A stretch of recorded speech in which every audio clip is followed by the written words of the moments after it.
Assalamualaikum warahmatullahi wabarakatuh.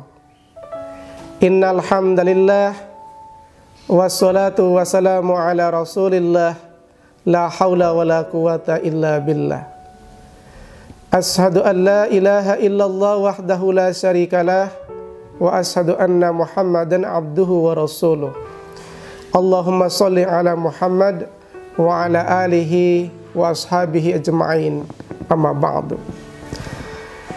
Hadirin kaum muslimin dan muslimat rahimakumullah, marilah pada kesempatan yang penuh berkah di bulan suci Ramadan ini kita senantiasa untuk selalu mensyukuri nikmat Allah, bahwa bulan Ramadan tahun ini kita mendapatkan kesempatan untuk kembali mengikuti atau menjalankan ibadah puasa Ramadan, tentu dengan rasa sukacita.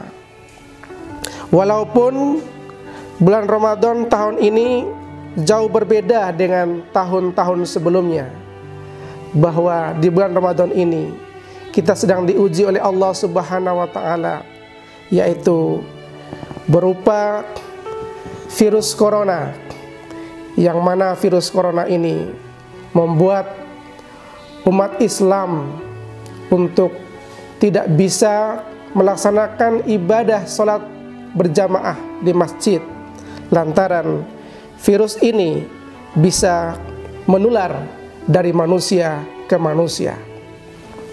Tentu kita sebagai umat yang beriman senantiasa mengikuti setiap perintah Allah dan juga sunnah Rasulullah SAW.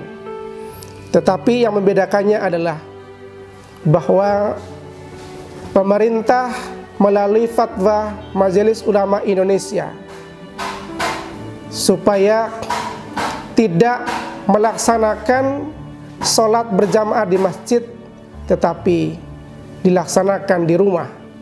Dengan melaksanakan ibadah di rumah ini bukan berarti kualitas ibadah kita menurun.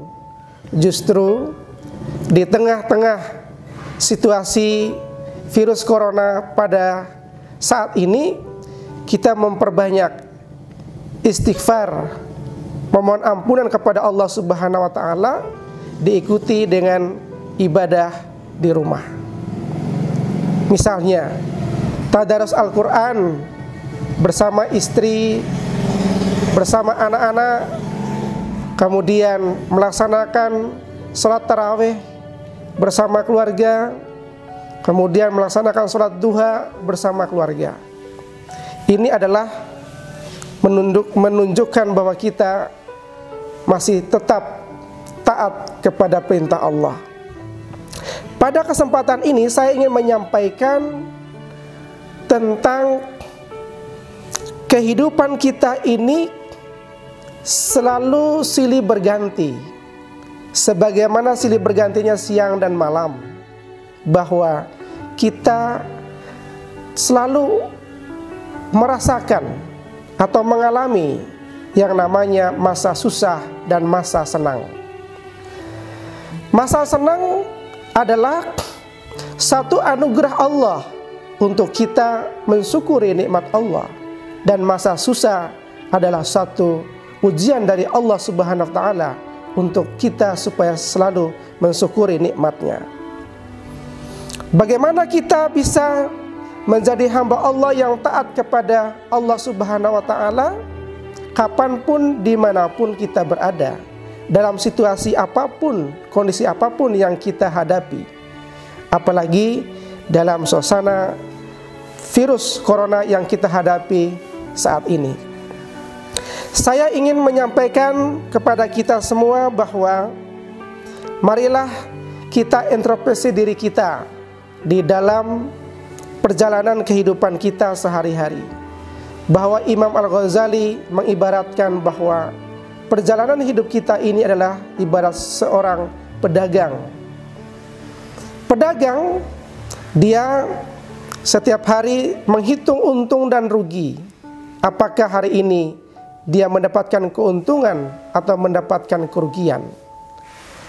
Jadi saudagar itu adalah, bisa jadi hari ini dia berdagang di tempat A, kemudian besok berpindah ke tempat B, dan seterusnya ke tempat yang lain. Dalam rangka apa?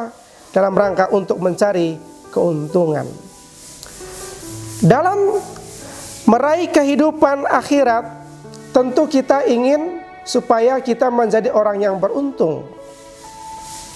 Orang yang beruntung itu adalah orang yang bisa mengkalkulasi bahwa dagangannya itu mendapat keuntungan atau dia tidak mendapatkan keuntungan.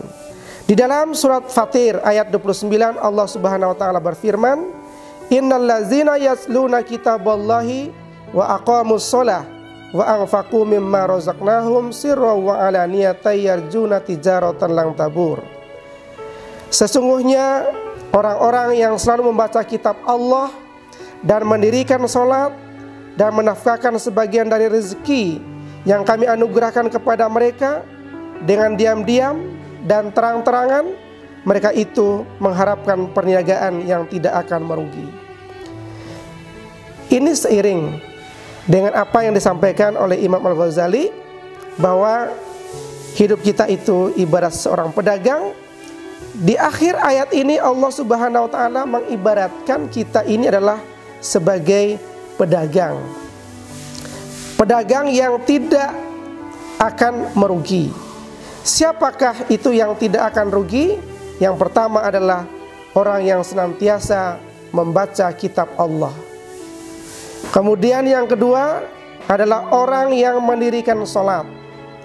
Kemudian yang ketiga adalah orang yang menafkahkan sebagian rezeki yang dianugerahkan Allah, baik dengan diam-diam maupun dengan terang-terangan. Dalam kategori orang yang beruntung itu, dalam ayat ini adalah ada 4 golongan manusia agar dia tidak rugi. Yang pertama tadi adalah dia membaca Al-Quran. Di bulan Ramadan ini adalah bulan yang dilipat gandakan pahalanya oleh Allah Subhanahu wa taala. Kemudian dalam membaca Al-Quran itu semua akan dihitung, pahalanya adalah setiap huruf.